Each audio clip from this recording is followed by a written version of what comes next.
If you have $500,000 saved for retirement, the 4% rule says you can safely spend $20,000 a year and never run out of money. But here's the part almost no one tells you. That rule was built on 1994 data, and a growing number of financial researchers say it might be dangerously optimistic for anyone retiring today. So, should you trust it? Or is it quietly setting you up to run out of money in your 80s? The answer isn't throw it out. It's actually more useful than that. Once you understand exactly what the rule does, what it was never designed to do, and how to pressure test your own number, stick around, because by the end of this video, you'll know exactly how much money you need to retire, what withdrawal rate is actually safe for your situation, and the one adjustment that changes everything. Here's the part most people get backwards. They think the 4% rule tells you how much to save. It doesn't. It tells you how much you can spend each year once you've already retired without running out of money over a 30-year retirement. Here's how the math works, step by step.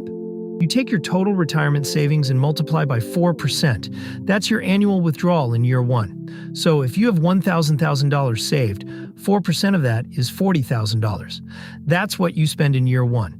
Then every year after that, you adjust your withdrawal for inflation. If inflation runs at 3%, your year 2 withdrawal becomes $41,200. Your portfolio keeps the rest invested, typically split between stocks and bonds. So it keeps growing even while you're drawing from it. Now flip the math, and you get the number most people actually need, the retirement savings target. If you know how much you want to spend each year, divide that number by 0.04, or equivalently, multiply it by 25. Want to spend $50,000 a year? You need $125 million saved. That multiply by 25 shortcut is everywhere in personal finance.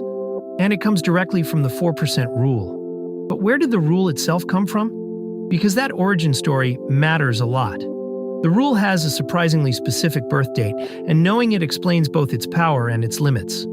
In 1994, a financial advisor named William Bengen ran historical data on U.S. stock and bond portfolios going all the way back to 1926.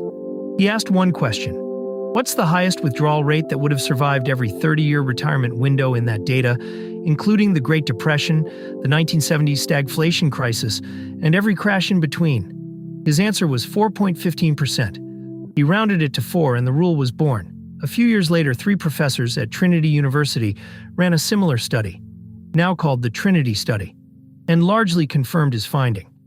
A portfolio that's roughly 50 to 60% stocks and the rest in bonds, with a 4% starting withdrawal adjusted for inflation, survived 30-year periods about 95% of the time historically. That 95% sounds great, but here's the tension hiding inside that number. First, those historical returns included decades of unusually strong stock market and bond performance. Second, the study defined success as simply not hitting zero. Even if your portfolio shrank to $1 in year 29, that counted as a win.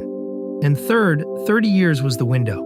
If you retire at 55 instead of 65, you might need your money to last 40 years, not 30. None of those details disqualify the rule, but they matter enormously for how you use it, which is exactly what the critics have been arguing about for years. Here's the uncomfortable truth about the 4% rule. The same researchers who created the framework have started to walk it back. William Bengen himself later revised his number upward to around 4.5% when he accounted for small-cap stocks.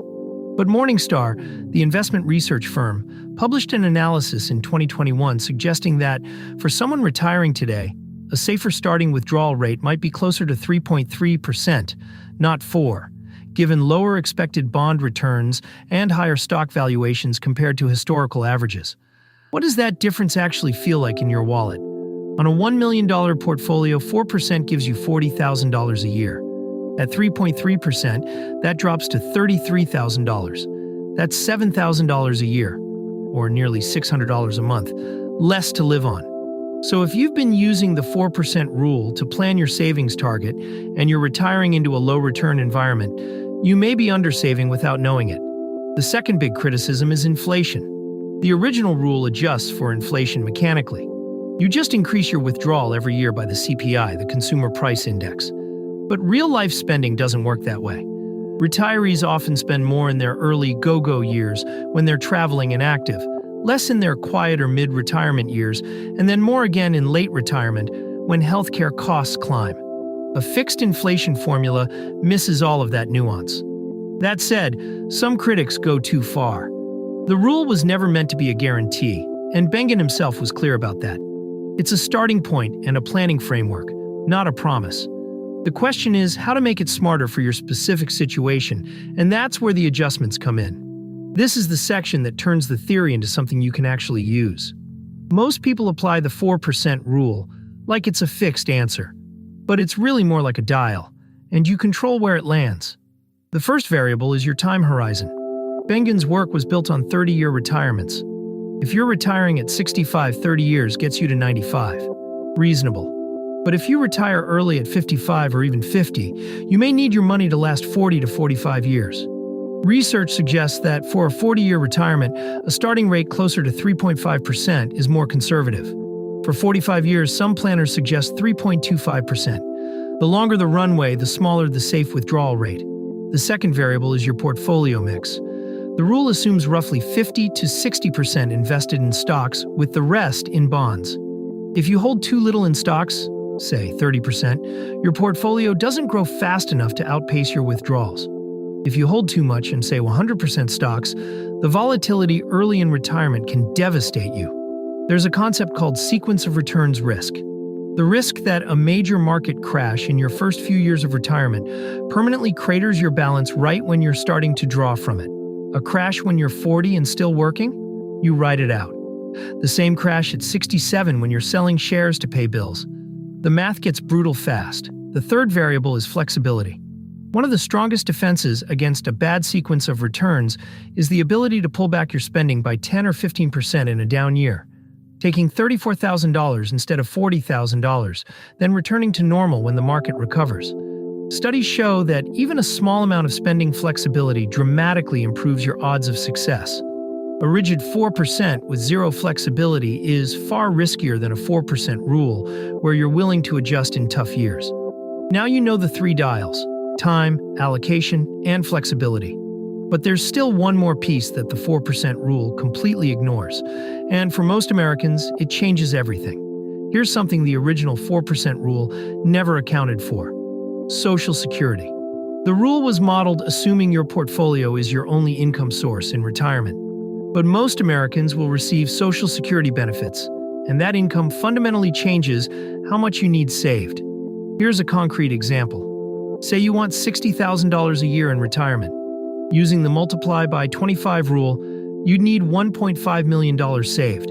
But if Social Security will pay you $24,000 a year, which is close to the current average benefit, then you only need your portfolio to cover the remaining $36,000. Multiply that gap by 25 and now your savings target drops to $900,000. That's a $600,000 difference, not a rounding error. And if you have a spouse also receiving benefits, or if you have a pension from work, those income streams reduce your portfolio target further still. The practical takeaway: before you panic about hitting some giant savings number, log into ssa.gov and check your estimated Social Security benefit. Then subtract that annual amount from your annual retirement spending goal. Run your 4% math on what's left, not on the full number. Most people are a lot closer to their real retirement target than they think. That said, Social Security has its own uncertainties. Projected funding changes could affect benefits for younger workers down the road, so it's wise to treat it as a likely supplement rather than a guaranteed floor. The point isn't to count on it blindly, it's to not ignore it completely when you're running the numbers. So where does all of this leave you? Let's pull it together into something actionable. If you're in your 20s or 30s, the 4% rule is your best friend right now because it gives you a concrete savings target to aim for. Take your estimated annual retirement spending, the lifestyle you actually want, and multiply by 25. That's your number, then build toward it through your 401k, your Roth IRA, and any taxable brokerage account. The specific investment vehicles matter, but the savings target is the foundation. If you're in your 40s or 50s, it's time to stress test the rule against your actual situation. Look at your real-time horizon. Factor in your Social Security estimate. Think honestly about how flexible your spending could be in a bad market year. If you're planning to retire before 60, consider using 3.5% instead of 4 as your withdrawal rate, which means multiplying by about 28 or 29 instead of 25 when calculating your target. And if you're close to or already in retirement, the most important move is not just picking a withdrawal rate, it's building a buffer. Keep 1 to 2 years of living expenses in cash or a high-yield savings account so that if the market drops in year 1 of retirement, you never have to sell stocks at a loss to pay rent.